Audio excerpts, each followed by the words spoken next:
السلام عليكم. النهاردة هعمل معاكم الكبدة بكل سهولة، مش هتاخد معاكم وقت خالص وهتكون جاهزة. أكلة سريعة وطعمها جميل جدا هتعجبكم. هنزل كده بمعلقة من السمنة، عليها كده نص معلقة من الثوم المفروم، هديهم كده تشويحة مع بعض كده بسيطة. وهنزل عندي بالكبدة، الكبدة أنا مجهزاها وضايفة عليها ليمونة.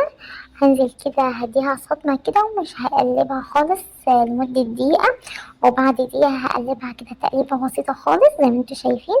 وهضيف كده عندي نص معلقة من الفلفل الأسود ونص معلقة من الكمون، وهقلبهم كده. وهكون عندي كده مقطعة عندي بصل، معايا كده حوالي بصلتين، نزلت بيهم كده على الكبدة وهسيبهم لمدة دقيقتين كده لغاية ما البصل كده ما يدبل معايا شوية زي ما انتوا هتشوفوه.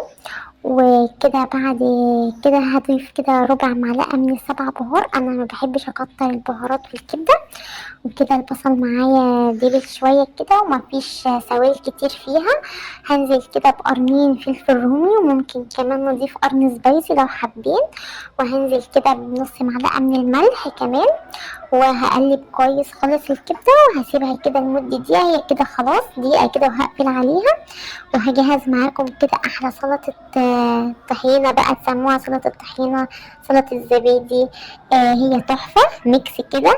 هنزل كده بمعلقة من الطحينة، عليهم كوباية من الزبادي، وعليهم ربع معلقة من الكمون، وربع معلقة من الملح، ومعلقة من الخل، ومعايا كده ربع معلقة من الثوم المفروم. هدوبهم كده مع بعض كده، وكده هتكون معانا سلطة الطحينة كده جاهزة. والكبدة جهزت كمان معانا. أحلى كبدة هتعملوها.